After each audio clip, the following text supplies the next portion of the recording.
नमस्कार, जनता टीवी देख रहे हैं आप। आपके साथ मैं हूं अंजलि भंडारी और रुक करेंगे देवभूमि उत्तराखंड की खबरों की ओर। बड़ी खबर के साथ शुरुआत इस बुलेटिन की करेंगे। बड़ी जानकारी इस बीच आ रही है, वो आपको बता दें। बीजेपी प्रदेश संगठनात्मक कार्यशाला का आगाज हो चुका है। ये बड़ी खबर। राष्ट्रीय महामंत्री बीएल संतोष, सीएम धामी, प्रदेश प्रभारी दुष्यंत गौतम मौजूद हैं। सह प्रभारी रेखा वर्मा सहित बीजेपी के नए प्रदेश पदाधिकारी, जिला प्रभारी और जिला अध्यक्ष भी शामिल हैं। तो बड़ी खबर आपको बता दें, पार्टी संगठन को मजबूत करने को लेकर ये कार्यशाला का आयोजन हो रहा है। ये इस वक्त की बड़ी खबर आपको बता दें। बीजेपी का फोकस 2027 में प्रदेश में एक बार फिर हैट्रिक लगाना है और बीजेपी प्रदेश संगठनात्मक कार्यशाला का आगाज हो गया है। राष्ट्रीय महामंत्री बीएल संतोष, सीएम धामी, प्रदेश प्रभारी दुष्यंत गौतम, सह प्रभारी रेखा वर्मा सहित बीजेपी के नए प्रदेश पदाधिकारी भी मौजूद हैं। जिला प्रभारी और जिला अध्यक्ष भी शामिल हैं। इस कार्यशाला में पार्टी संगठन को मजबूत करने और मिशन 2027 की रणनीति पर अमल करने को लेकर ये कार्यशाला का आयोजन हो रहा है। तो बीजेपी प्रदेश संगठनात्मक कार्यशाला का आगाज आज से हो चुका है। राष्ट्रीय महामंत्री बीएल संतोष, सीएम धामी मौजूद इस कार्यशाला में और सह प्रभारी रेखा वर्मा सहित बीजेपी के नए प्रदेश पदाधिकारी, जिला प्रभारी और जिला अध्यक्ष भी शामिल हैं। पार्टी संगठन को मजबूत करने और मिशन 2027 की रणनीति पर मंथन। बीजेपी का फोकस 2027 में प्रदेश में लगातार तीसरी बार सत्ता वापसी करना। बीजेपी प्रदेश संगठनात्मक कार्यशाला का आगाज हो चुका है। ये इस वक्त की बड़ी खबर आपको बता रहे हैं। तो पूरा फोकस किस तरीके से पार्टी को मजबूत किया जाए, 2027 में तीसरी बार सत्ता में आया जाए, इसको लेकर कार्यशाला का ये जो आयोजन है वो हो रहा है। इस वक्त की बड़ी खबर आपको बता रहे हैं।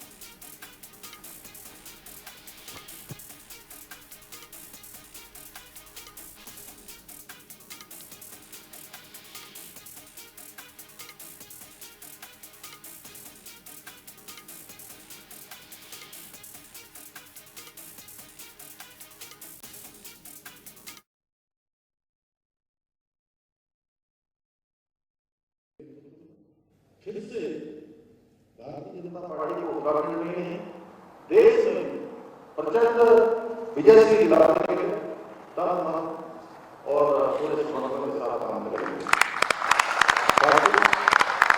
जैसा आप सभी जानते हैं कि इस विजयदशमी पर हमारे मातृ संगठन राष्ट्रीय स्वयंसेवक संघ अपनी गौरवशाली यात्रा के 100 वर्ष पूरे कर लिया। ये केवल एक शताब्दी पूर्ण होने का अवसर नहीं है, बल्कि उस अखंड साधना का स्मरण भी है जिसके बल पर संघ ने राष्ट्र को विचार और संस्कार से जोड़ने का कार्य किया है। ये हमारा सबका सौभाग्य है कि हम ऐसे वैचारिक संगठन के सदस्य हैं जिनके राष्ट्र प्रथम, संगठन द्वितीय और व्यक्ति अंतिम हमेशा रहा है। जिस प्रकार अपनी गहरी जड़ों से शक्ति प्राप्त करता है, उसी प्रकार भारतीय जनता पार्टी की जड़ें संघ की विचारधारा और समर्पित कार्यकर्ताओं की तपस्या से सींची गई हैं और यही हमारी संगठनात्मक शक्ति का मूल आधार है। सातों संघ की प्रेरणा से आज अपने प्रधानमंत्री जी के नेतृत्व में भारत अपनी सांस्कृतिक पुनर्जागरण के अमृत काल प्रवेश कर चुका है। वर्षों तक जो स्थान हमें अपेक्षित रहे, हमारा गौरवशाली इतिहास, सांस्कृतिक विरासत, आज केवल उसको पुनः स्थापित किया जा रहा है, बल्कि राष्ट्रीय चेतना का आधार भी बनाया जा रहा है। और आज हमारी सनातन संस्कृति की पताका पूरे विश्व के अंदर गर्व से लहरा रही है और भारत अपनी जड़ों से जुड़ते हुए पुनः विश्व गुरु बनने के मार्ग पर तेजी से अग्रसर हो रहा है।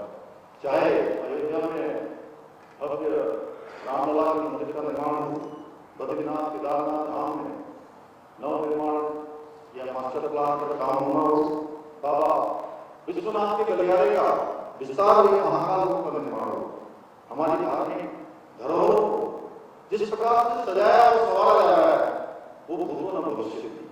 आज आदरणीय प्रधानमंत्री जी के नेतृत्व में जहां एक कश्मीर में धारा 370 की समाप्ति को, ट्रिपल तलाक जैसे कुप्रथा कानूनों, नागरिकता संशोधन एवं वक्फ संशोधन जैसे कानूनों के माध्यम से एक भारत श्रेष्ठ भारत की परिकल्पना को साकार किया जा रहा है। वहीं अंत्योदय के संकल्प को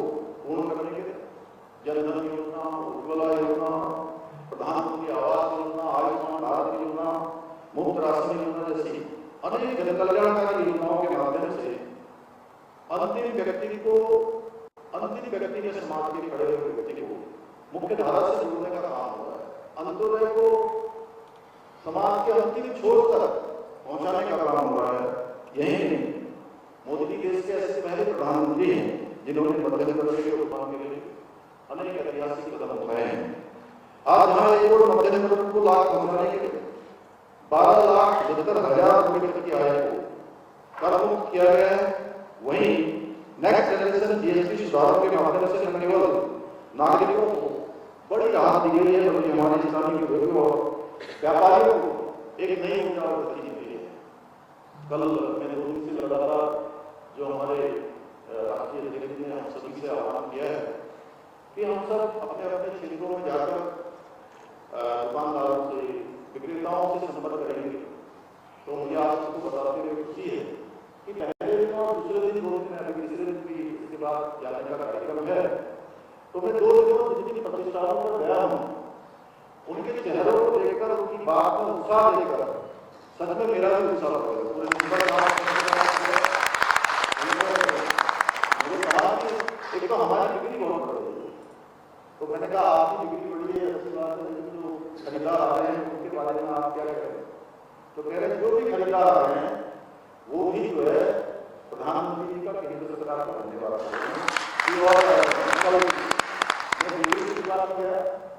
मैंने देखा उसमें किसी में 100 रुपये कम हो गए, जो 500 का मिलता था वो कोई 425 का हो गया, कोई 400 का मिलता था कोई 350 का हो गया। ऐसे ही जो है सारे हमारे जितने साथ में इसी प्रकार फ्रीज भी जो है 5-5 हज़ार तक सस्ता हो गया। जो बड़ा था उसको हटा के और जो भी हमारी दैनिक उपयोग की वस्तुएं हैं उस सभी की सस्ती हो गई है। बहुत बड़ा ऐतिहासिक निर्णय आदरणीय प्रधानमंत्री जी ने लिया है। आज आदरणीय प्रधानमंत्री जी के नेतृत्व में नए भारत की शक्ति से संपूर्ण विश्व परिचित हो रहा है। विश्व के बड़े बड़े देश आश्चर्यचकित हैं कि कैसे भारत इतनी तेजी से तरक्की कर रहा है, कैसे नवाचार कर रहा है, कैसे नए नए निर्णय ले रहा है। आप सभी भलीभांति जानते हैं एक समय वह था जब भारत का कोई बड़ा शहर आतंकवाद से सुरक्षित नहीं था, परंतु उस समय की सरकारों में वो साहस और राजनीतिक इच्छा शक्ति नहीं थी कि वो आतंकवादियों और उनके संरक्षकों के खिलाफ कोई ठोस कार्रवाई कर पाते। वे केवल आतंकवाद की निंदा करते थे और पाकिस्तान को कोसकर चुपचाप बैठ जाया करते थे। लेकिन आज दुश्मन देश के किसी भी आतंकी हमले का मुंहतोड़ जवाब दिया जाता है।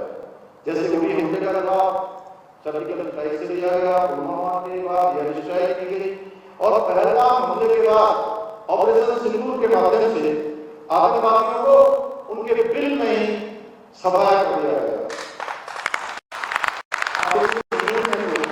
आतंकियों की मदद करने वाले पाक सेना के हवाई अड्डों से लेकर डिफेंस सिस्टम पर सारे तबाह कर दिए गए। ऑपरेशन सिंदूर के माध्यम से ऐसा अपराध किया गया कि पाकिस्तान को संघर्ष विराम की भीख मांगनी पड़ी। साथियों, आदरणीय प्रधानमंत्री जी के मार्गदर्शन में हमारी प्रदेश सरकार ने भी राज्य में कई महत्वपूर्ण योजनाएं और नीतियां लागू की है, जिससे राज्य का चहुमुखी विकास सुनिश्चित हो रहा है। इसी का परिणाम है विभिन्न चुनौतियों के बावजूद प्रदेश ने कई उल्लेखनीय उपलब्धियां हासिल की हैं, नए नए कीर्तिमान स्थापित किए हैं, जिनकी पूजा आज देश में सुनाई दे रही है। यह हम सभी के लिए गर्व का विषय है कि नीति आयोग भारत सरकार के द्वारा जारी सतत विकास के लक्ष्यों को प्राप्त करने में सस्टेनेबल डेवलपमेंट गोल्स के इंडेक्स में हमारे प्रदेश को पूरे देश के अंदर पहला स्थान प्राप्त हुआ है। साथ ही ईज ऑफ डूइंग बिजनेस में उत्तराखंड स्टार्टअप रैंकिंग में लीडर्स की श्रेणी प्राप्त हुई है। इसके साथ ही बेरोजगारी दर में रिकॉर्ड 4% की कमी लाकर राष्ट्रीय औसत को भी हमने पीछे छोड़ने का काम किया है। साथियों, हमारी सरकार राज्य के समग्र विकास के साथ साथ अपने सांस्कृतिक मूल्यों और डेमोक्रेसी को संरक्षित करने के लिए संकल्प होकर काम कर रही है। यहाँ हमने प्रदेश में एक और सख्त धर्मांतरण कानून लागू किया है, दंगा रोधी कानून लागू किया है। वहीं लैंड जिहाद, लव जिहाद और भू जिहाद के खिलाफ कठोर कार्रवाई सुनिश्चित की है। राज्य में हमने कालनी ऑपरेशन चलाकर जहां हमने सनातन हिंदू धर्म को बदनाम करने वाले जिहादियों को पकड़ने का काम किया है, वहीं लैंड जिहाद पर कार्रवाई करते हुए अभी तक 9000 एकड़ से अधिक जमीन सरकारी भूमि को लैंड जिहाद से मुक्त कराया है। इसके साथ करीब 250 अवैध मदरसों को सील करने के साथ 500 से अधिक अवैध संरचनाओं को भी हटाने का काम हमारी सरकार ने किया है। साथियों, देवभूमि में कोई भी जिहादी रंग बिरंगी चादर डालकर, आप सबको पता है, कहीं पर नीली चादर, कहीं पर पीली चादर, कहीं हरी चादर डालकर हमारी जमीन को अब कभी नहीं बढ़ सकता है। यही हाल में हमारी सरकार ने राज्य में नया कानून लाकर मदरसा बोर्ड को भी समाप्त करने का निर्णय लिया है। इसके परिणाम आने वाले 1 वर्ष के अंदर दिखाई देंगे, क्योंकि 1 जुलाई 2026 के पश्चात राज्य में वे मदरसे बंद हो जाएंगे जो हमारी सरकार द्वारा जो सरकारी सिलेबस को अपने आप नहीं पढ़ाएंगे। जो माध्यमिक शिक्षा बोर्ड का सिलेबस है, अगर वो अपने आप लागू नहीं करेंगे तो उनको मान्यता उनकी रद्द हो जाएगी। इतना ही हमारी सरकार ने देश में सबसे पहले समान नागरिक संहिता का कानून लागू करके सभी नागरिकों के लिए एक समान कानून लागू करने का ऐतिहासिक काम भी किया है। साथियों, हमने राज्य में नकल माफिया को अंकुश लगाने के लिए देश का सख्त नकल विरोधी कानून लागू किया है, जिसके परिणाम स्वरूप पिछले 4 वर्षों में 25,000 से अधिक युवाओं को सरकारी नौकरियां प्रदान करने में हमें सफलता प्राप्त हुई है। इस कानून के लागू होने के पश्चात हमने वर्ष 2022 के बाद से अब तक 100 से अधिक नकल माफियाओं को जेल की सलाखों के पीछे पहुंचाने का काम किया है, परंतु कुछ लोगों को ये रास नहीं आ रहा है। आज हमारे युवा नौकरियों में अवसर पा रहे हैं, इसलिए युवाओं के भविष्य को अंधकार में धकेलने के लिए संगठित होकर पेपर लीक कराने के षड्यंत्र रचे जा रहे हैं। कोचिंग माफिया और नकल माफिया एक होकर राज्य में नकल जिहाद छेड़ने का प्रयास कर रहे हैं, जहां से पहले ही प्रदेश में अराजकता फैलाने का प्रयास कर रहे हैं। लेकिन मैं आप सभी उन सभी नकल माफिया, उन जिहादियों को बता देना चाहता हूं कि हमारी सरकार राज्य में नकल माफियाओं को जब तक मिट्टी में नहीं मिला देगी तब तक हम तरक्की नहीं करेंगे। इसके अलावा हम राज्य में भ्रष्टाचार को जड़ से समाप्त करने के लिए जीरो टॉलरेंस की नीति के तहत संकल्प होकर काम कर रहे हैं।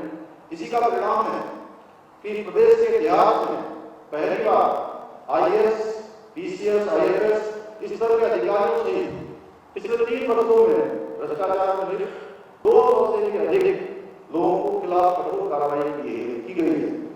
साथियों, हमारे राज्य में अपनी विशिष्ट भौगोलिक परिस्थितियों के कारण हमें हर वर्ष प्राकृतिक आपदाओं का सामना करना पड़ता है। यह हमारे लिए बहुत बड़ी चुनौती है। प्रत्येक वर्ष आपदाओं का स्वरूप बदल जाता है, कभी लैंडस्लाइड ज्यादा होता है, कभी हिमस्खलन ज्यादा होता है, कभी ज्यादा वर्षा हो जाती है, और इस बार जिस प्रकार से बादल फटे हैं और जिस प्रकार से आपदाएं आई हैं, इस बार को इन आपदाओं ने अपने सारे प्राण निकाल दिए।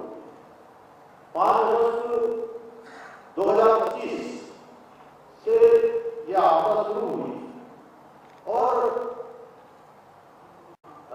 अभी लेटेस्ट में हमारा प्रयास नंदा तक लगातार जारी है और मैक्सिमम जनपद चाहे हमारा उत्तरकाशी का हरदारी हो, सेनापति वाला क्षेत्र हो या रुद्रप्रयाग का सिनागाड़ का क्षेत्र हो, उसके आसपास का क्षेत्र हो, जगदलपुर के आसपास, उत्तरकाशी के आसपास, चमोली जनपद में हमारा लखीमपुर क्षेत्र हो या खराली हो या अभी हाल में कुंडली और नंदप्रयाग के क्षेत्र में या जिसके बारे में अभी नंदप्रयाग कह रहे थे, बाकी सबका मौसमी और या पौड़ी जनपद का हमारा शहरी हो या देहरादून में ही जो है अभी माँ पिता से लेकर पूरे देहरादून में चला हो, जिस प्रकार की आपदा आई है, ये जहाँ पर जनहानि हुई है वहां पर हमारा ध्यान ज्यादा गया है, लेकिन आपदा से प्रभावित राज्य का हर एक किसान क्योंकि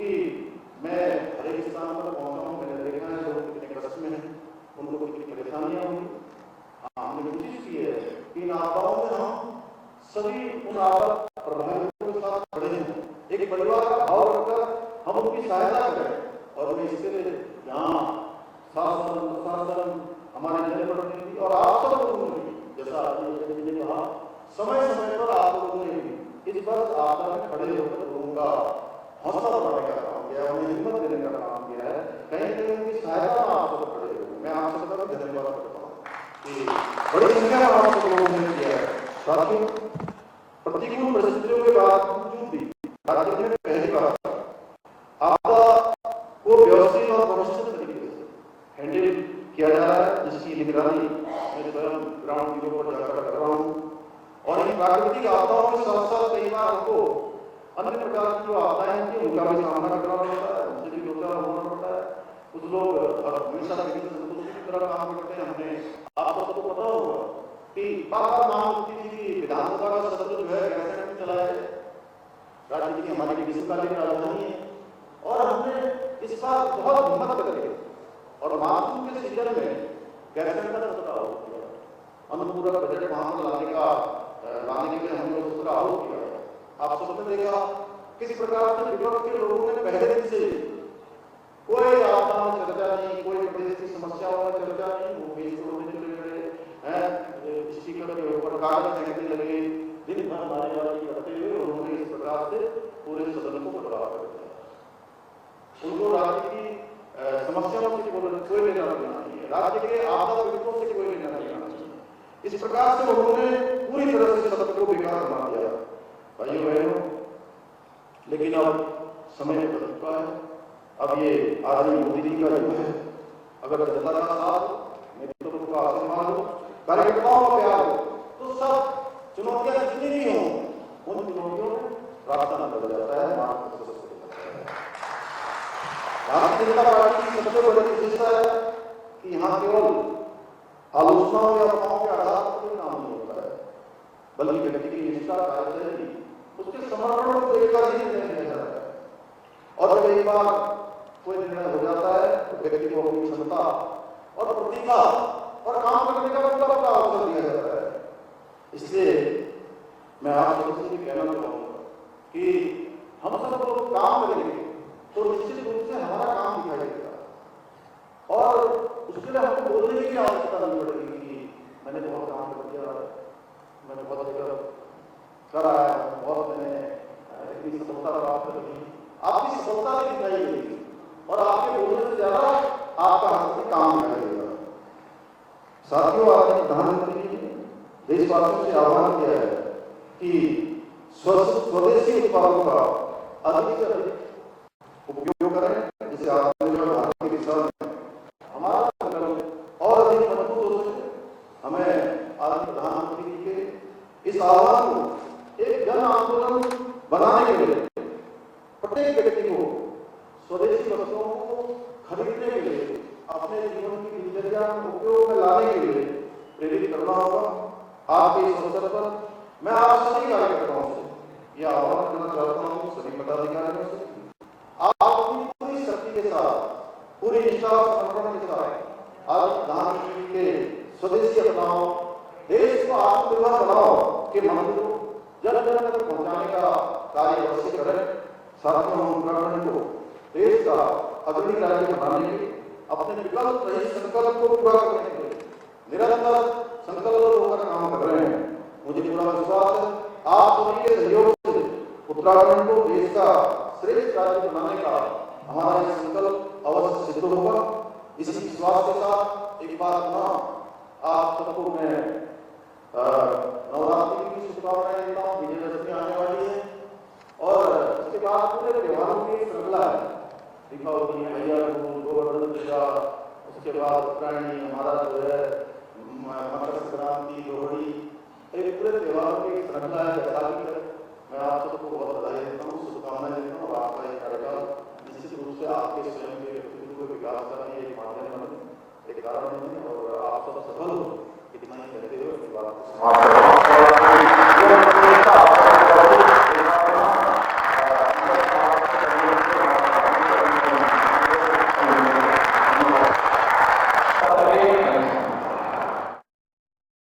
कार्यशाला को संबोधित कर रहे थे मुख्यमंत्री पुष्कर सिंह धामी। देहरादून से सीधा प्रसारण आप देख रहे थे। खबरों में आगे बढ़ेंगे। उधर आपको बता दें कि केदारनाथ धाम के कार्य गर्भगृह स्वर्ण मंडित मामले में दरअसल अब गढ़वाल मंडल आयुक्त की रिपोर्ट आ गई है। जांच में बीकेटीसी को क्लीन चिट मिली है, क्योंकि समिति ने न तो सोना खरीदा और न ही लगवाया, केवल दानदाता का सहयोग किया। वहीं मुख्यमंत्री पुष्कर सिंह धामी ने कहा है कि पारदर्शिता के साथ काम हुआ है और सब सही पाया गया है। विपक्ष को भी अच्छा काम मानना चाहिए। देखिए, जब वो हर मुद्दे पर जो है आरोप लगाते हैं और जब कुछ नहीं मिलता है तो उनको तब भी कहना चाहिए कि नहीं, अच्छा काम हुआ है और इसमें जो है पारदर्शिता के साथ काम हुआ है और जांच में सब सही पाया गया है। तो थोड़ा उन लोगों को भी कहना चाहिए, हम तो पहले ही कह रहे थे। उधर भारत सरकार की ओरिएंटल से जीएसटी स्लैब में किए गए बदलाव के बाद अब 22 सितंबर से नया जीएसटी स्लैब लागू हो गया है। देश भर में जीएसटी दरों में की गई कटौती को लेकर जन जागरूकता फैलाने और जनता को इसके सीधे लाभ की जानकारी दी गई। बता दें आपको, पीएम मोदी के नेतृत्व में केंद्र सरकार ने आम जनता को राहत पहुंचाने के लिए कई आवश्यक उत्पादों और सेवाओं पर जीएसटी स्लैब में कमी की है। इससे देश भर में जनता को सीधे लाभ मिलेगा। कुटीर उद्योग और स्थानीय कारोबारियों को प्रोत्साहन मिलेगा। साथ ही प्रदेश और देश की अर्थव्यवस्था मजबूत होगी। देखिए, हम लोग जीएसटी जो सेकंड जीएसटी है उसके लिए हम एक उत्सव के रूप में उस कार्यक्रम को मना रहे हैं। देश के प्रधानमंत्री जी ने जहां अनेकों प्रतिदिन की उपयोग की वस्तुओं को सस्ता किया है, उस विषय को लेकर माननीय मुख्यमंत्री जी भी एक बाजार में गए, मेरा भी एक मार्केट में जाना हुआ और आज से लगातार 7 दिन तक हमारे सभी जनप्रतिनिधि, हमारे महापौर से लेकर वार्ड के सभासद लेकर विधायक सांसद तक प्रत्येक 7 दिन तक हर क्षेत्र के मार्केट में जाकर हम आग्रह करेंगे जीएसटी की छूट व्यापारियों को मिली है वो ग्राहकों तक उस छूट को पहुंचाएं। इस भाव के साथ सब लोगों से मिल रहे हैं। इसी के साथ देवभूमि उत्तराखंड की खबरों में अभी के लिए फिलहाल इतना ही। रुक रहे हैं एक छोटे से ब्रेक के लिए।